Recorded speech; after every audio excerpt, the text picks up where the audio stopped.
ઘરના જ ઘાતકી નીકળે તો શું કરવું? સુરતથી આવી એક ઘટના સામે આવી છે. સુરતના ઓલપાડના કીમ ગામે ભત્રીજાએ જ પોતાના જ ઘરમાં સોના ચાંદીના લાખોના દાગીનાની ચોરી કરી છે. જો કે પોલીસે ગણતરીના કલાકોમાં જ મહારાષ્ટ્રના જલગાંવથી તેની ધરપકડ કરી લીધી છે. શું છે આ મુદ્દો તે આપને બતાવવો છે ધ ક્રાઇમ સ્ટોરીના આ અહેવાલમાં.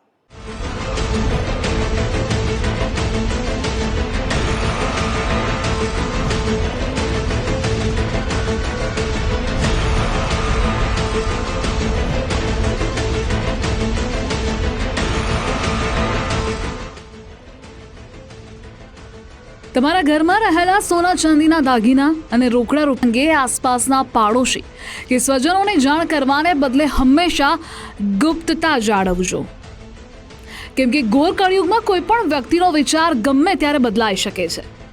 દક્ષિણ ગુજરાતના ઓલપાડ તાલુકાના કીમ ગામેથી ઘરના જ વ્યક્તિએ આફત નોતરી હોવાનો એક ચોંકાવનારો કિસ્સો સામે આવ્યો.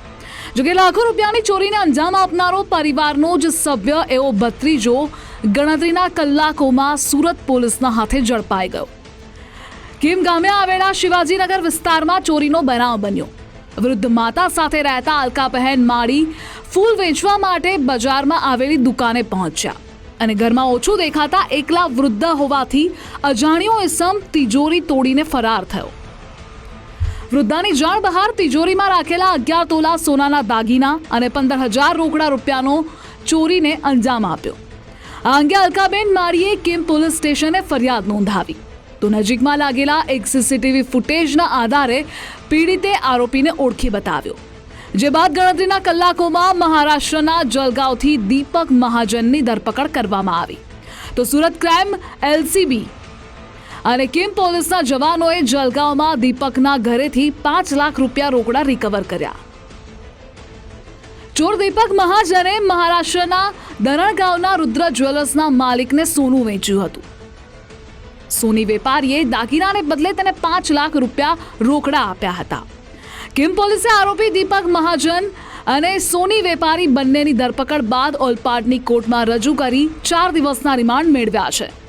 અમારી કીમ પોલીસ સ્ટેશનની ટીમને તત્કાલ મહારાષ્ટ્રના જળગાંવ જિલ્લામાં સદરવ ફરિયાદીના ભત્રીજા ના ઘરે લોકલ પોલીસની મદદથી તપાસ કરતા સદરવ ગુનાના આરોપી દીપક મહાજન જે મળી આવેલો હોય અને તેના પંચો રૂબરૂ પોતાના ઘરની ઝડપી કરતા તેમાંથી તેના ઘરેથી 5 લાખ રૂપિયા રોકડા મળી આવેલો હોય અને સદરવ ગુનો પોતે કબૂલ્યો હોય એવું આરોપી દીપક મહાજન જણાવતા હોય, જેથી સદરવ ગુનાના કામે આ મુદ્દામાલ ક્યાં એને આપેલ છે તેની વધારે પૂછપરછ કરતા તે એવું જણાવતો હોય કે આ જે સોનાના દાગીના છે એ જલગાંવમાં આવેલ ધરણ ગામના રુદ્ર જ્વેલર્સના સોનીને આપેલ છે અને બદલામાં એને જે પૈસા આપેલ છે જેમાંથી આ 5 લાખ રૂપિયા મેં મારા ઘરે રાખેલ છે, જે અમે સદરવ ગુનાના કામે કબજે કરેલ છે.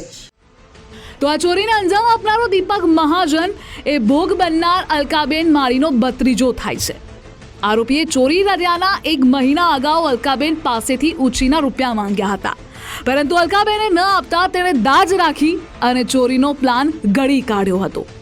દીપક મહાજન વહેલી સવારે ટ્રેનમાં બેસીને જલગાંવથી કીમ પહોંચ્યો અને ગણતરીના કલાકોમાં જ ઘરે જઈ સોનાના દાગીના લઈ ટ્રેનમાં બેસીને પરત જલગાંવ પણ પહોંચી ગયો હતો.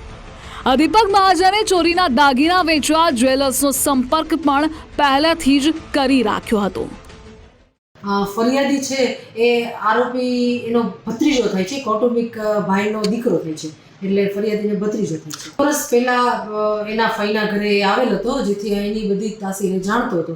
તેમજ આશરે 1.5 મહિના પહેલાં એણે આ ફરિયાદીને ફોન કરેલો હતો કે મારે પૈસાની જરૂર છે, તો ત્યારે ફરિયાદી પૈસાની ના પાડેલ હતી અને એ બધું જાણતો હોય કે એની પાસે સોનું પડેલ છે.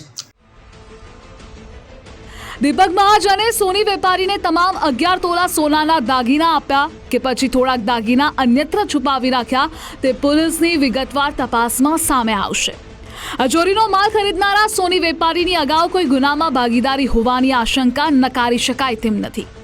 તો કીમ ગામે બનેલા ચોરીના બનાવથી ભોગ બનનારના પડોશી અને અન્ય સગા સંબંધીઓ પણ ચિંતામાં મુકાયા છે.